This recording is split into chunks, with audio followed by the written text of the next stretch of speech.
오늘 함께 읽은 말씀은 솔로몬이 이스라엘의 젊은이들을 향하여 당부하는 내용입니다. 젊은이들을 향한 당부는 1장에서부터 9장까지 계속 이어지며 그때마다 솔로몬은 젊은이들을 향하여 아버지의 마음으로 내 아들아 라고 친근하게 부르면서 시작합니다. 앞서 2장에서는 지혜를 찾고 간직하는 것을 권고하므로 지혜가 주는 유익에 대해서 말했다면 오늘 본문에서는 어떻게 참된 지혜를 따라 살아가야 할 것인가를 말씀하고 있습니다. 특별히 3장에서 나타나는 특징 한 가지는 두 절씩 묶어서 나열되는 것인데 이렇게 하라, 그리하면 이라는 보상이 따라오는 구조로 되어 있습니다. 2절과 4절, 6절 중반 그리고 10절의 처음의 시작이 다 그리하면 이라고 나옵니다. 그 내용들을 자세히 살펴보면 먼저 1절에 아비의 법, 그러니까 지혜를 잊지 말라, 그리고 지키라는 두 가지 명령, 잊지 말라는 소극적인 명령과 반면에 마음을 다해 지식과 감정 그리고 의지적으로 모든 전 인격을 활용하여 내 마음으로 지키라는 적극적인 명령을 하고 있습니다.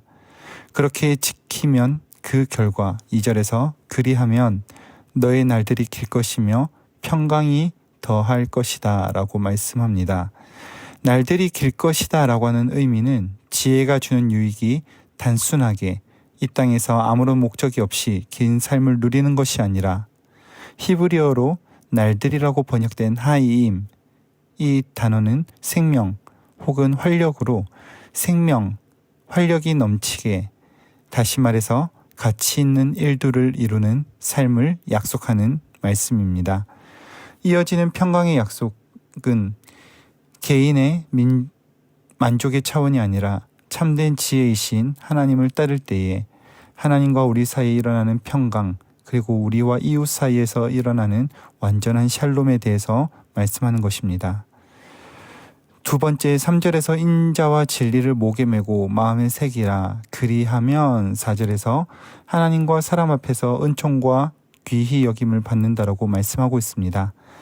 인자, 헤세드는 하나님과 이웃을 사랑하는 것이고 진리, 에메트는 그 어떤 것에도 흔들리지 않는 안정된 상태를 말합니다.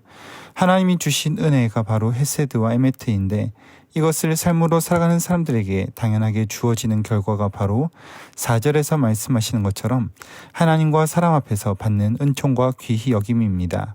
결국에 지혜를 따르는 자들이 누릴 복이 개인의 만족함이 아니라 하나님과 사람 사이에 일어나는 완전한 평강의 모습이라는 것을 보여주는 것입니다.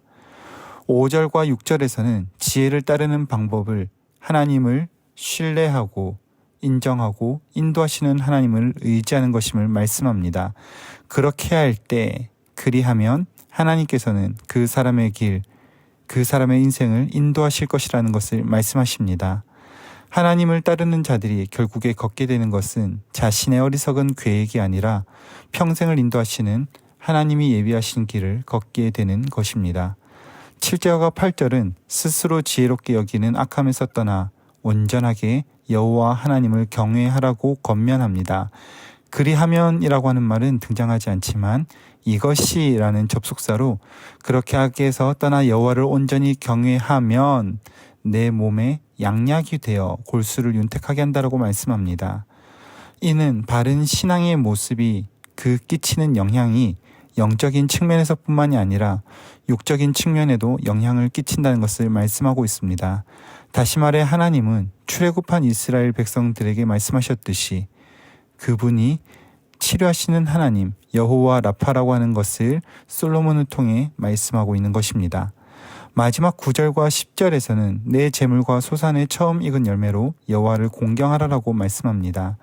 9절의 말씀을 히브리어를 헬라어로 바꾼 역본으로 살펴보니까 너의 정당한 노동들로 얻은 열매, 내 재물을 너의 정당한 노동들로 얻은 열매라고 번역하였습니다.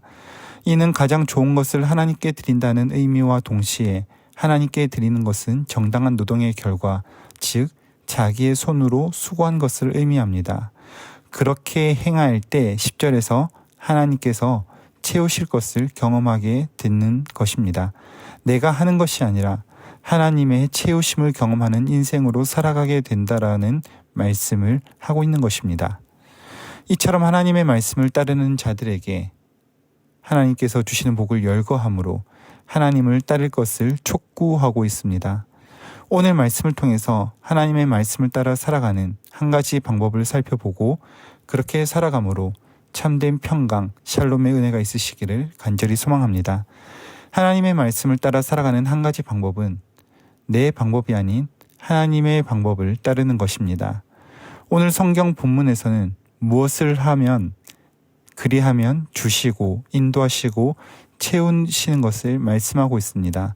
그러나 가장 중요한 핵심은 내가 무엇을 하는 것보다 5절에 나타나는 마음을 다하여 여호와를 신뢰하는 것이며 나의 명철을 의지하지 않는 것입니다. 이와 같은 모습은 본문 전체에 녹아져 있습니다. 특별히 본문 1절에 나타나는 두 가지 명령처럼 잊지 않는 것과 마음으로 지키는 것입니다. 솔로몬은 하나님의 법을 잊지 말라라고 명령하지만 이 잊지 말라라고 하는 것은 단순하게 잊어버리지 말라는 것이 아니라 무시하고 냉대하지 말라는 것입니다. 하나님의 법을 잊지 않는 것을 대신하여 우리가 하나님의 법을 마음으로 지키기 위해 잊어야 하는 것은 우리 자신의 방법들입니다. 같은 맥락에서 7절에서 말씀하시는 것처럼 우리 스스로가 지혜롭게 여기지 않는 것입니다. 정말로 하나님의 방법을 따르기 위해서 하나님께서 원하시는 것은 자기 자신을 철저하게 부인하는 것입니다. 솔로몬은 7절에서 악을 하나님을 경외하는 것과 동시에 더불어 자신의 지혜를 의지하는 것이라고 했습니다. 물론 하나님께서 원하실 때는 우리의 약함까지도 들어서 사용하시는 분이십니다. 그러나 내게서 드러나는 교만이, 나의 연약한 인간적인 본성이 내 방식, 내 방법대로 나타나고자 했을 때 우리는 하나님의 법에서 떠날 수밖에 없는 연약한 사람이라는 것을 늘 인정해야 합니다. 오늘 잠언을 노래한 솔로몬의 아버지 다윗이 언제 교만하게 되었습니까? 자기가 드러났을 때입니다. 그의 나라가 정비되고 세워졌을 때 그의 지혜와 그의 명철대로 그 방법대로 자신의 충실한 부하를 죽이고도 기드온의 아들 아비멜렉의 예를 들어가면서 그 아비멜렉이 여인의 맷돌 하나에 머리가 맞아 죽지 않았느냐라고 말하면서 자신의 모습을 합리화하는 하나님을 경외하는 것과 자신의 지혜와 명철을 의지하는 악을 저질렀습니다. 부패한 자신의 마음, 전 인격이 자신의 감정과 지식과 의지가 자신에게로 향하게 되었을 때 다윗과 같이 참담한 모습으로 나타날 수밖에 없습니다. 그래서 하나님의 법을 지킬 때 나를 부인해 가면서까지 전인격적으로 주님을 따르고자 하는 모습이 우리에게 필요합니다. 이러한 모습을 사도 바울은 에베소서 4장 22절에서 24절까지 이렇게 우리에게 권면합니다.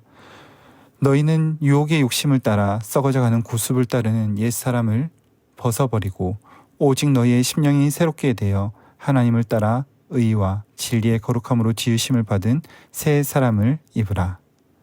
바울은 이 말씀 이전에 마음이 굳어짐으로 말미암아 하나님의 생명에서 떠나 있다. 그들이 자기 자신을 방탕에 방임하여 모든 더러운 것을 욕심으로 행하였다고 말하면서 그리스도 안에서 배운 너희는 유혹의 욕심을 따라 썩어져가는 구습을 따르는 옛사람을 벗어버리라고 말합니다.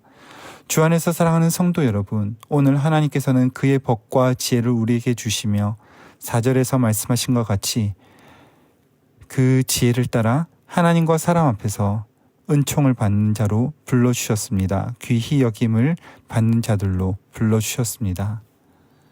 그렇기 때문에 우리는 더 이상 내 스스로 내 욕심을 따라서 나만의 평강을 위해서 살아가는 사람이 아니라 우리를 불러주신 그대로 하나님과 화평하고 이웃과 화평하는 참된 샬롬 평강의 은혜를 누리는 사람들로 살아가게 되었습니다. 이와 같이 우리를 부르심을 기억하고 내 뜻과 내 지혜가 아니라 마음을 다해 하나님을 신뢰하고 나의 명철과 방법을 의지하는 것이 아니라 모든 순간에 주님을 인정함으로 우리의 길을 인도하시는 여호와 하나님의 손에 붙들려 오늘 하루 걸어가는 주의 복된 성도님들 되시기를 간절히 소망합니다. 말씀을 맺겠습니다. 내 방법, 내 지식은 철저하게 잊혀져야 합니다. 때로는 나의 연약한, 내가 가진 최선이라 할지라도 주님께서 사용하신다면 분명하게 아름답게 가꾸셔서 사용하실 것입니다. 그 이전에 우리가 반드시 해야 하는 것은 마음을 다하여 여호와 하나님을 신뢰하고 나의 명철을 의지하지 않는 것입니다.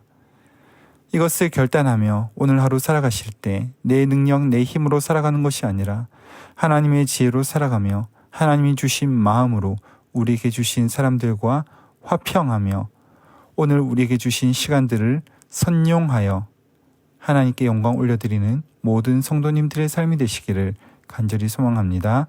기도하겠습니다. 거룩하고 존귀하신 주님, 우리를 불러주심으로 하나님의 지혜와 법을 따라 살아가는 주의 백성으로 삼아주시니 은혜를 감사드립니다. 이제는 썩어져가는 유혹을 따라 행하던 옛 습관, 지혜 없는 우리의 모습을 철저하게 잊게 하시고 냉대하게 하시고 그것으로부터 떠나 오직 주의 말씀, 하나님의 지혜를 우리의 마음에 새기며 우리의 삶에 새기며 그대로 살아갈 수 있는 힘과 지혜와 용기를 더하여 주시옵소서. 그리하여 하나님을 온전히 의지함으로 하나님과 화평하며 우리에게 주신 사람들과 그 아름다운 은혜, 평강의 샬롬의 은혜를 누리는 오늘 하루 한 날 되게 하여 주시옵소서. 그렇게 행하실 주님 찬양하옵고 우리 구주 예수 그리스도 이름으로 기도드립니다. 아멘.